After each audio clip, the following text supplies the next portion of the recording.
You're watching Oklahoma's News 4 at 10. Disorder on the court. The Thunder game against Utah Jazz postponed after a player is diagnosed with COVID-19. The NBA now suspending the remainder of the season. Incredible. And all of this developing as the president addressed the nation tonight on what the World Health Organization is now calling a pandemic.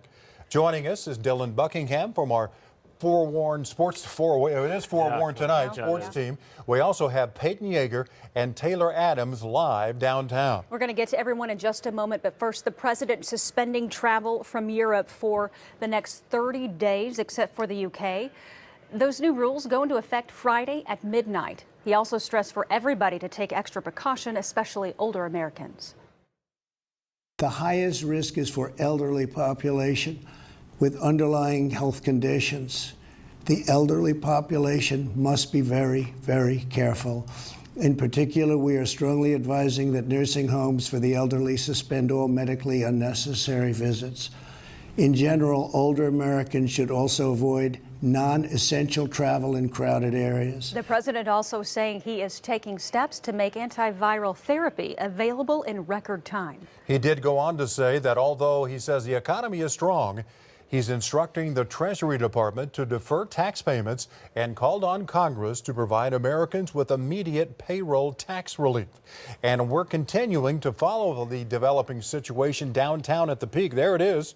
And the NBA player who tested positive for coronavirus, our Foresight drone, as you can see live overhead. Meanwhile, arena staff seen sanitizing team benches, and the NBA making an unprecedented decision that has never happened in the history of the league. Dylan, what are your sources telling? This is incredible. What are your sources telling you tonight? This is the wildest thing I've ever seen in the history of sports. It's I mean, amazing. Simply put, it's a very surreal and sobering night. Everything seemed normal heading into the Thunder game with the Jazz. The league had held a conference call earlier in the day to try and figure out a coronavirus strategy, although no decisions were made. OKC and Utah went through starting lineups, and then Chris Paul asked Jazz players what's wrong with Rudy Gobert, at which time they responded to get away from them. That's from ESPN. That's when a Thunder team doctors and officials got together for a conference. Both head coaches, Billy Donovan and Quinn Snyder, spoke to officials as well. That's when the league said they couldn't greenlight the game to tip off. Everyone went back to their locker rooms, and subsequently the NBA then decided they should postpone that game as well as the entire league. Following that, the NBA reported that Rudy Gobert tested positive for coronavirus, and the NBA then suspended indefinitely all of their play. But it's been an even more alarming night for the Thunder after the postponement. That's where we find News 4's Taylor Adams at the Peak with more. Dylan, only a few people still lingering around the Peak tonight, but earlier fans just flooding out of the arena, not knowing why the game was postponed. But of course, we do know now that Utah Jazz player Rudy Gobert did test positive for the coronavirus. ESPN reporting tonight that both teams are still inside the Peak. They're also reporting that Gobert was never in the stadium, but was in OKC on standby to play while he awaited test results. The Athletic tonight reporting that Thunder players are being told they will all be tested for coronavirus. Chesapeake Arena officials here not giving us any word on the status of the players or the status of future events here at the Peak. However, we do know from Cher's Twitter account that she is canceling her concert here tomorrow over coronavirus concerns, tweeting that she is worried for her fans and their health. Now, as for future Thunder games, we know that the NBA is suspending all NBA games for the rest of the season. We want to continue our team coverage tonight and take you over to News 4's Peyton Yeager, who's also here at the Peak. And Peyton, you spoke with fans as they were just flooding out of the arena tonight. Right, we were down here minutes after those fans were cleared the game, some in a panic, some very confused. The news hadn't hit them yet. They didn't know what was going on. They tell me the players were rushed off the court, and then they were kind of in a lingering phase, not knowing what was going on. Some of them were booing, they needed information, and then an announcer came overhead and said, "You're safe, but we need you to leave." Imagine hearing that, some again in a panic. And then we caught up with those fans as they were heading to their cars. Here's a reaction. Someone sprinted out on the floor and they were like, World War Z, and ran them back into the locker room. And I was like, it's just dumb. It's just silly. It's a virus. It's just like the flu. It's another virus that's out there. They have to learn how to contain it properly. And I guess I'd rather be safe than sorry, you know. But I am very upset because we were so excited. How let down are you? You came all the way here. Yeah. but it is what it is. Can't do nothing else about it. So we live and go on.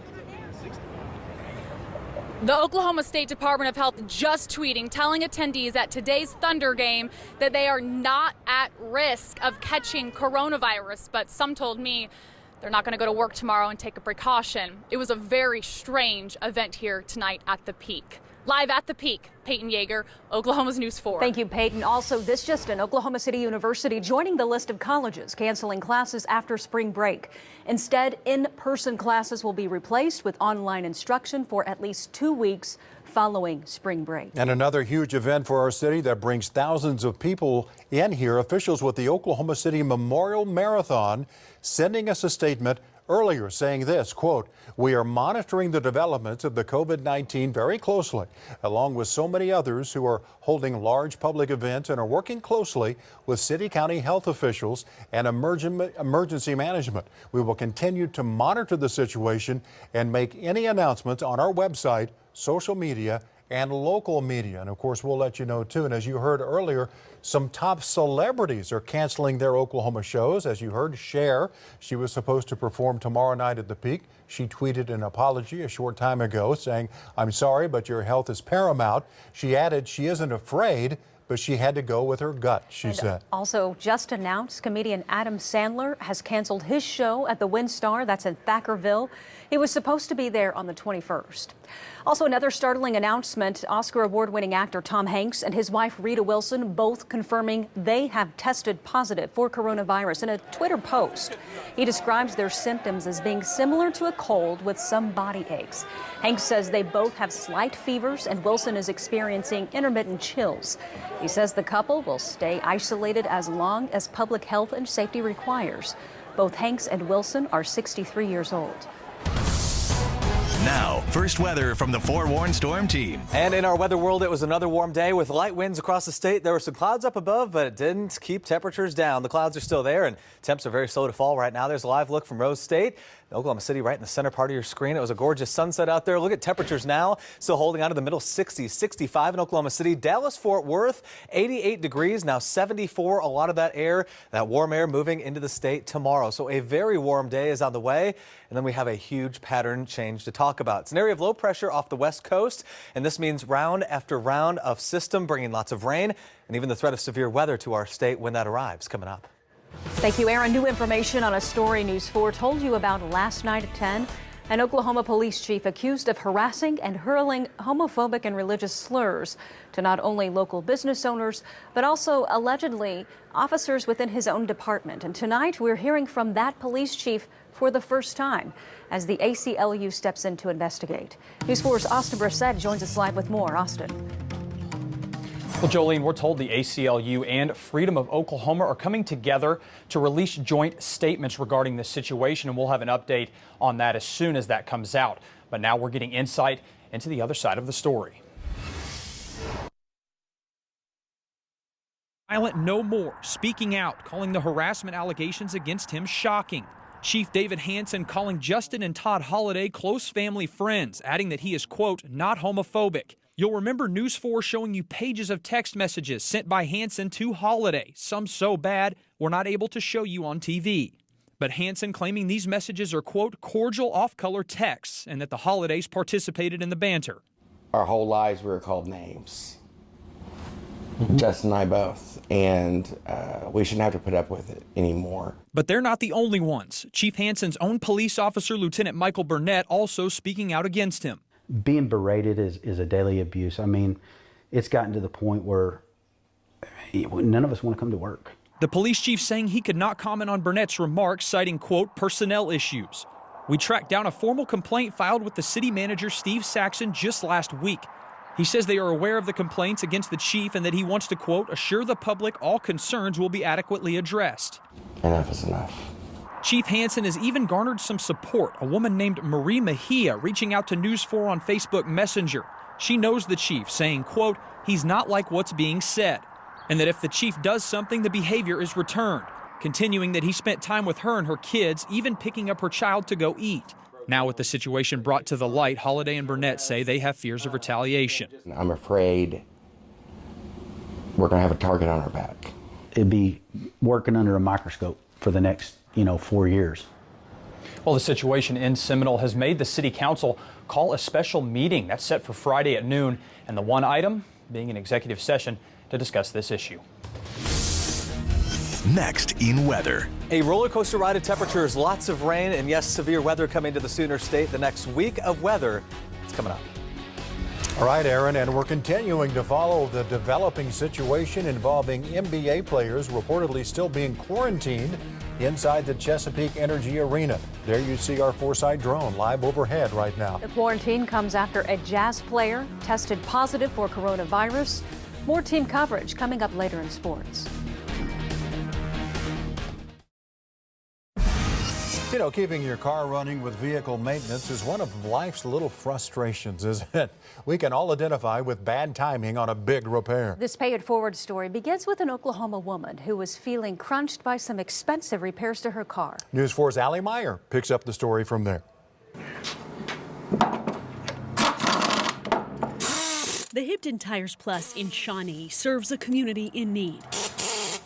Cars need tires. Drivers need their wheels to get to work, of course. Without work, life gets really tough, especially for folks like Shelly Avant. It would swerve all over the road. I was blowing tires left and right. Shelly bought her Mitsubishi Galant on Facebook last summer. By fall, she needed new struts and new tires. $1,506.37. The repairs were quick, but by the time that Mitsubishi was all fixed up, the so-called friend who had offered to help pay split, leaving Shelly with a big bill. I couldn't believe it. Nobody's that nice. Nobody is that nice. The manager at Hibden's, Roy Morris, had no choice but to keep the car. Shelly had fallen on hard times. She was trying to get back on her feet. She couldn't pay. She waited and wrote a letter begging Hibden's for help. On page 3, Shelly promised to pay it forward. 5 days before Christmas, What happened? they gave me my car back free of charge. The balance personally paid in full by the manager, Roy Morris himself. I couldn't believe I was blessed.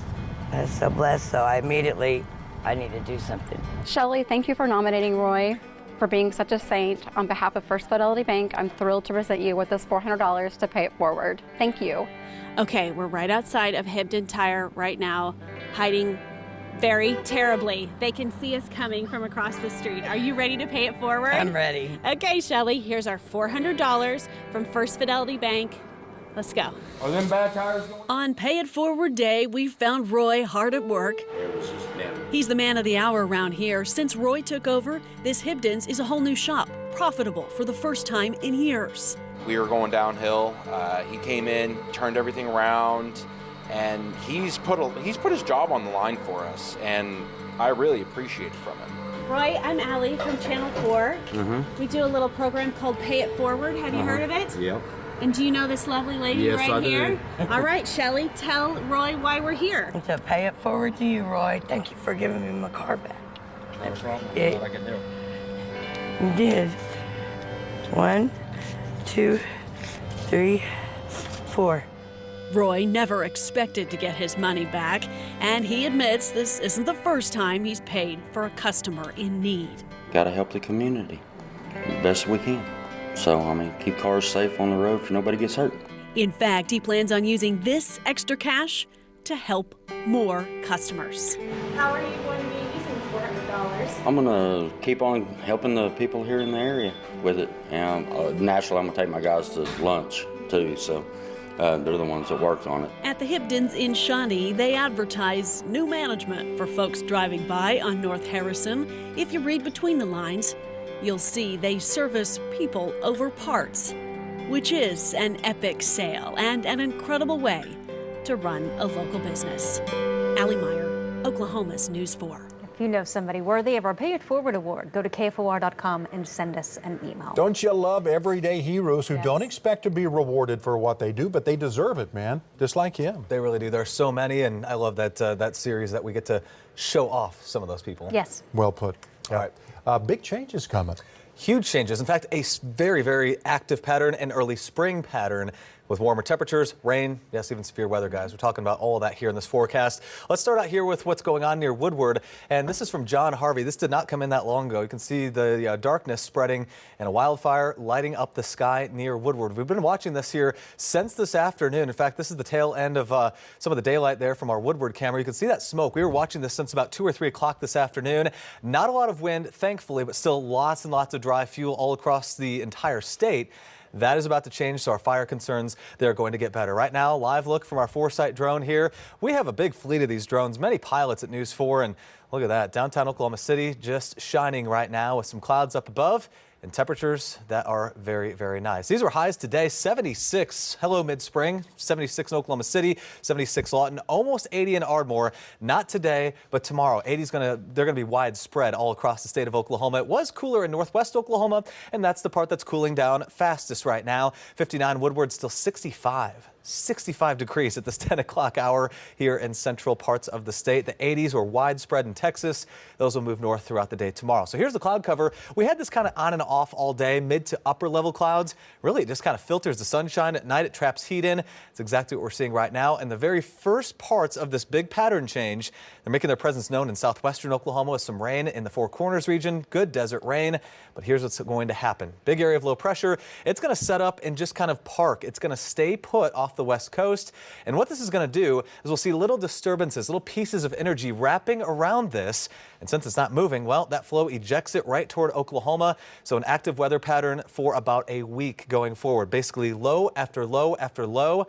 That's a recipe for lots of rain and, yes, eventually some severe weather. You're going to see that in our forecast here. As we go to the overnight hours tonight, we'll have clouds, we'll have some clear skies, kind of on and off. That really lasts all the way until tomorrow.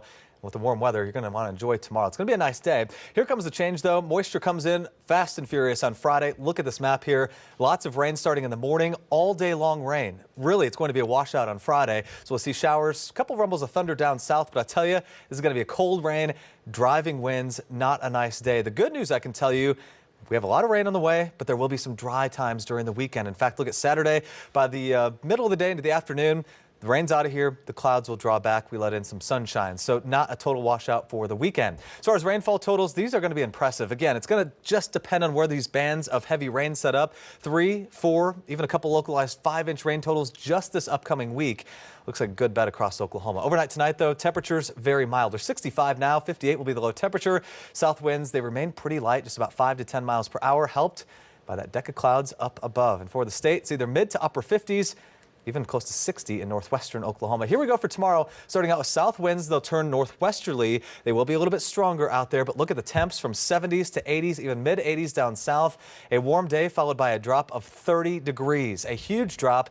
That's how we finish our work week here on Friday. 50 with 40s off to the north and quite a bit of rain pretty much all day long. So there we go. 30-degree drop from 80 to 50. 66 on Saturday. That morning rain's out of here. Some afternoon sunshine. Another round of storms and showers on Sunday. And then this is that severe weather I was kind of talking about. That area of low pressure near California. It finally gets a move on.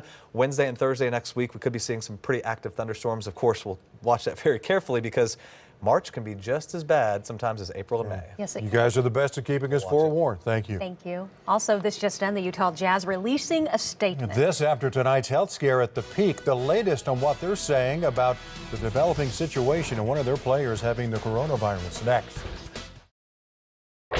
Now, sports with Dylan Buckingham. Today has been one of the most unreal, sobering, and unprecedented day in the history of sports. The NBA has suspended play across the league after Rudy Gobert has tested positive for coronavirus. The Thunder and Jazz both went through their pregame routines before officials met to get the game green-lighted and tip off. ESPN reports that Jazz players told Chris Paul to stay away from them. That because Rudy Gobert had tested positive for the coronavirus. That forced not only a postponement for that game, but the whole league has suspended play. ESPN reports that Gobert was never at the arena. Now both the Thunder and Jazz are still quarantined at the arena and being tested for coronavirus, that per The Athletic. The Utah Jazz released a statement tonight saying a preliminary positive result came back right before tip-off of the Thunder Jazz game. We're working closely with the CDC, Oklahoma, and Utah State officials in the NBA to determine how to best move forward as we gather more information. That individual is currently in the care of health officials in Oklahoma City. The virus is impacting college basketball in a big way. Brian Brinkley has that from Kansas City. There won't be many fans entering the Sprint Center starting on Thursday for the rest of the Big 12 men's basketball tournament. The Big 12 Conference followed the NCAA's lead with the national tournament in restricting access. Only 125 tickets per team will be allowed. Basically, just friends and family allowed to watch the rest of the Big 12 men's and women's basketball tournaments. The Big 12 commissioner talked at a news conference today, and we talked to our state's Bedlam women's coaches about playing before an empty arena at Municipal Auditorium on Thursday at 6.